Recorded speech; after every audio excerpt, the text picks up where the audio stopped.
Assalamualaikum semuanya. Sebelumnya saya ucapkan terima kasih karena masih terus mengikuti cerita bergambar di channel ini. Dan untuk kawan-kawan yang belum subscribe ke channel ini, dukung saya ya. Klik tombol subscribe dan klik logo lonceng untuk bisa berlangganan gratis di video cerita bergambar selanjutnya. Oke, sebagai imbalannya kali ini saya akan coba menggambar sekaligus bercerita tentang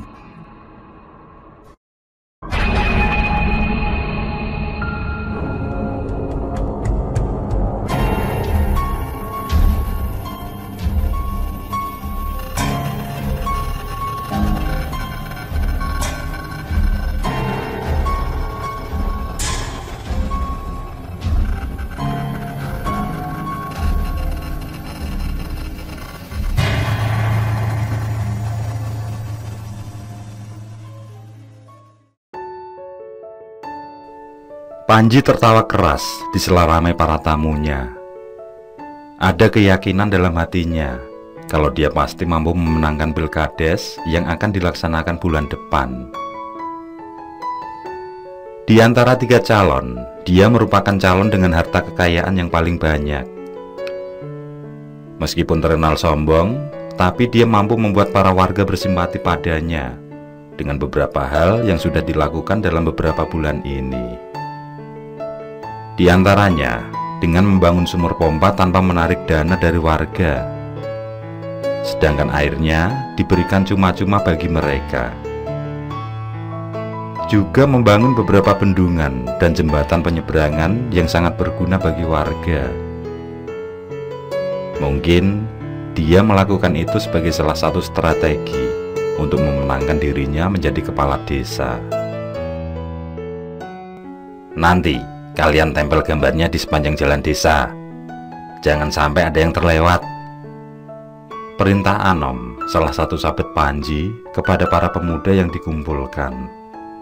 Mereka akan memasang gambar ketela bernomor 2 yang merupakan gambar dari Panji.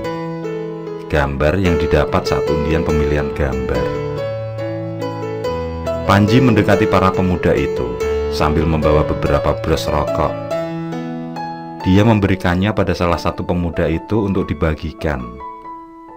Terdengar gurauan yang disambut tawa keceriaan di sana.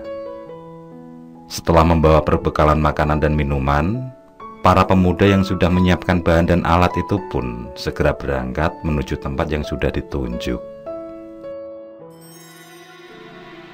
Tidak lama kemudian datang Kasman, salah satu tangan kanan Panji. Dia menuju ke arah Panji dengan agak tergesa. "Ono apa, Lek?" tanya Panji padanya. Kasman mengajak Panji untuk ngobrol berdua saja. Panji segera pamit pada tamunya dan mengajak Kasman menuju ruang kosong di sebelah kamarnya. Kasman mulai menceritakan tentang seorang dukun yang sudah teruji kemampuannya dalam setiap calonan kades. Namanya Mbah Tirto, kan? Tapi Akang harus ke sana langsung, tidak boleh lewat orang lain, tambah Kasman. Panji hanya diam. Selama ini sudah 4 orang pintar yang dia temui, dan semua sudah bersedia membantu dengan sungguh-sungguh. Tidak ada salahnya kita temui dukun ini, Kang, biar tambah kekuatan, ujar Kasman. Panji menyimak sambil berpikir, mencari waktu yang tepat untuk bertamu ke rumah orang pintar yang diceritakan Kasman. Baiklah, mungkin lusa kita ke sana, ucap Panji mengakhiri obrolan tersebut. Begitu selesai menemui beberapa tamu, Panji hendak beristirahat. Tapi niatnya itu diurungkan saat dia melihat kedatangan Kasman. Dia baru teringat dengan janjinya yang akan ikut Kasman menemui dukun yang diceritakan. "Jadi, Kang, kesana hari ini?" tanya Kasman. "Baiklah, barang apa yang mesti kita bawa, Lek?" jawab Panji yang kemudian balik bertanya. "Cukuplah 3 bungkus rokok, Kang," jawab Kasman. Panji masuk kamar mempersiapkan barang bawaan. Disediakan juga amplop yang akan diberikan pada dukun tersebut. Setelah selesai, dia langsung keluar menemui istrinya yang sibuk membuat makanan kecil untuk hidangan malam hari. Tampak pula menantu perempuannya ikut membantu di sana. Panji pamit dan segera berangkat dengan mobil TAF yang baru selesai diservis. Kasman yang duduk di sampingnya terus bercerita tentang kehebatan dukun yang akan mereka datangi. Seorang dukun yang mampu memindahkan pulung keberuntungan kepada orang yang akan dibantunya. Panji hanya mendengar ocehan Kasman di sepanjang perjalanan dengan senyum kecilnya. Hingga mereka tiba di sebuah rumah berbentuk gubuk yang berada di pinggiran hutan. Rumah itu terpencil lumayan jauh dari rumah warga. Kasman turun terlebih dahulu. Tanpa menunggu Panji, dia langsung mengetuk pintu rumah sambil berucap, "Kula nuwun. Kula nuwun." Tapi tidak ada sautan dari dalam. Tidak lama kemudian, Panji mendekat. Dia duduk di balai bambu reot teras rumah sambil melihat Kasman yang mulai bingung. "Sudahlah, Lek. Kita tunggu sebentar di sini sambil istirahat," ucapnya mengajak Kasman duduk. Mereka duduk sambil menyulut rokok, memperhatikan sekitar yang tampak sepi. Hanya ada suara angin yang menggoyang dedaunan di pucuk pepohonan. Hingga lewatlah seorang kakek setengah bongkok dengan memikul kayu bakar. Kasman bangkit dari duduknya dan bertanya pada kakek tersebut tentang keberadaan Mbah Tirto.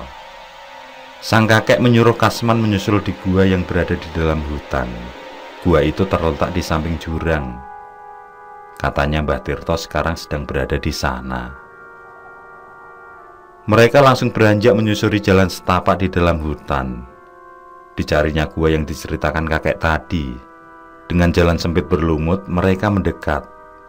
Bau khas dupa tercium menyengat. "Kula nuwun.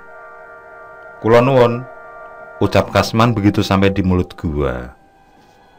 "Masuklah." Panji melihat sekitar gua yang cukup lebar itu. Terdapat banyak coretan kuning kembang boreh di setiap sudutnya. Tetesan air terdengar cukup cepat. Bau dupa yang sangat menyengat, dan masih terlihat asapnya di antara beberapa kembang gading dan kembang kenanga yang telah kering. Mbah Tirto, dukun yang sudah renta, memakai pakaian serba hitam, lengkap dengan ikat kepala, duduk bersila di atas batu. Rokok kreteknya dimatikan begitu Panji dan Kasman mendekatinya. Dengan suara agak gemetar, Panji pun menceritakan maksud kedatangannya. Mbah Tirto bersedekap, lalu memejamkan mata sebentar. "Seorang pesaingmu kemarin juga datang kemari. Tapi aku melihat auramu jauh lebih kuat darinya," ucap Mbah Tirto sambil menatap tajam ke arah Panji. Kasman bertanya tentang siapa orang itu, tapi Mbah Tirto merahasiakan nama yang dimaksud. "Aku memastikan kamu akan jadi lurah. Tapi ada beberapa syarat yang harus kamu lakukan. Sebagian syarat itu wajib kamu laksanakan setelah menjadi lurah." Tanpa pikir panjang, Panji menyetujui syarat apapun yang harus dilakukan. Sambil menyulut sebatang rokok, Mbah Tirto mulai memberitahu segala syarat yang dimaksud. Disuruhnya Panji membuka semua pintu dan jendela rumah di malam pemilihan, termasuk pintu kamar. Di saat dari pencoblosan, disuruhnya dia menuju tempat pemilihan suara dengan berjalan tanpa alas kaki. Dan yang pertama kali memberikan suara di setiap kotak haruslah orang yang mencoblos gambarnya. "Ini yang paling penting. Kamu suruh orang untuk mengambil tabuh kentongan di rumah pesaingmu. Bakarlah. Tapi orang itu akan menjadi tumbal." Mbah Tirto mengakhiri ucapannya. Diminum kopi yang tampak dingin dan tinggal separuh gelas. "Setelah kamu jadi lurah, jangan lagi bersikap takabur. Jagalah amanah wargamu dengan jujur. Tepati janji-janjimu. Dan satu lagi hal yang penting yang harus kamu lakukan. Persembahkanlah 2 ayam jago putih mulus ke sini. Bawa ayam itu tepat di hari yang sama dengan hari pencoblosan. Selainnya, aku yang akan mengurusi. Panji terdiam, lalu mengeluarkan rokok yang dibawanya.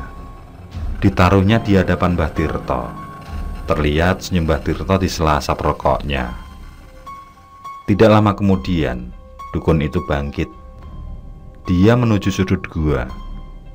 Diambil sebuah bungkusan kain hitam dari balik batu. Sesaat kemudian dia memanggil Panji agar mendekat. Dibukanya bungkusan itu, lalu diberikan sebuah barang seperti kulit binatang yang sudah kering pada Panji. Simpanlah sebagai penangkal serangan musuhmu. Dan ingat, jangan sampai syarat itu tidak kamu laksanakan. Akan ada bencana yang membuatmu menderita jika kamu lupa atau sengaja tidak melakukannya. Setelah melakukan obrolan ringan, Panji dan Kasman pamit pulang. Mbah Tirto, besok bisa ke sana saat hari pencoblosan? Tanya Panji sambil menjabat tangan dukun itu. Aku akan melakukan ritual di sini saja. Yakinlah, pulung itu akan menuju ke rumahmu, jawab Mbah Tirto.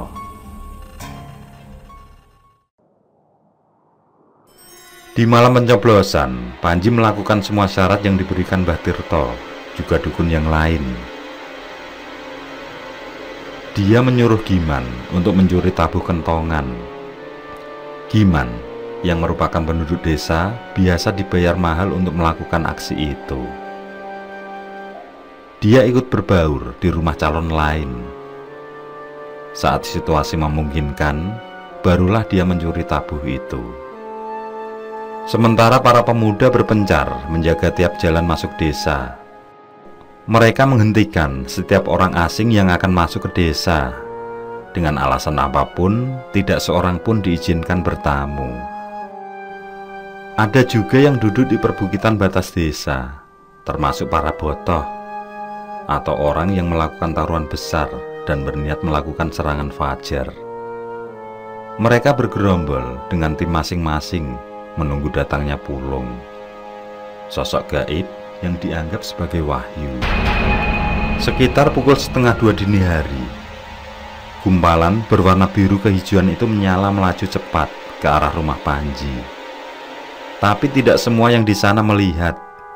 Hanya segelintir orang saja yang secara kebetulan melihat pulung itu. Akhirnya, Panji terpilih menjadi kepala desa dengan suara terpaut cukup banyak. Dia yang seorang pendatang mampu mengalahkan 2 pesaingnya yang asli dari desa tersebut. Seminggu kemudian, terjadi hal yang menggemparkan penduduk. Giman secara mendadak menjadi gila. Lelaki itu tiba-tiba mengamuk, menghancurkan perabotan rumah, lalu tertawa dan bicara sendiri. Sambil berjalan meninggalkan rumahnya berkeliling desa. Dia mengambil kentongan di sebuah gardu ronda, dipukul-pukul sambil melantunkan lagu langgam Jawa. Panji yang mengetahui hal tersebut menyuruh Kasman menemui Mbah Tirto. Karena perintah dari dukun itulah Giman ikut terlibat dalam percalonannya. Dia juga berharap agar Mbah Tirto mampu menyembuhkan. Tapi begitu Kasman sampai di gubuk Mbah Tirto, dia mendapat kabar kalau dukun itu sudah meninggal. Mbah Tirto meninggal seminggu yang lalu. Menurut orang yang kebetulan bertamu, Mbah Tirto dihantam gumpalan berwarna kuning seperti api. Gumpalan gaib itu tiba-tiba datang menyerang rongga tenggorokannya. Cerita seorang lelaki paruh baya yang berada di gubuk Mbah Tirto pada Kasman, yang ternyata adalah anaknya. Kasman hanya terdiam. Dia tidak menceritakan maksudnya ingin menemui Mbah Tirto. Segera dia pamit meninggalkan gubuk tersebut.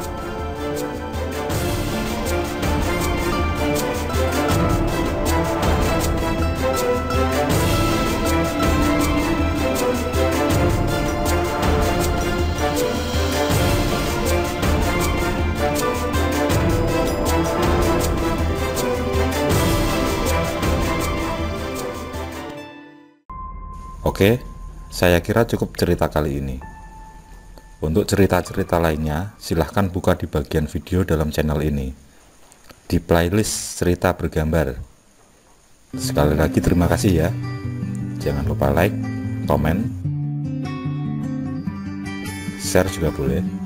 Dan untuk yang belum subscribe, langsung klik tombol subscribe. Semangat berkarya. Akhirul kalam. Wassalamualaikum warahmatullahi wabarakatuh.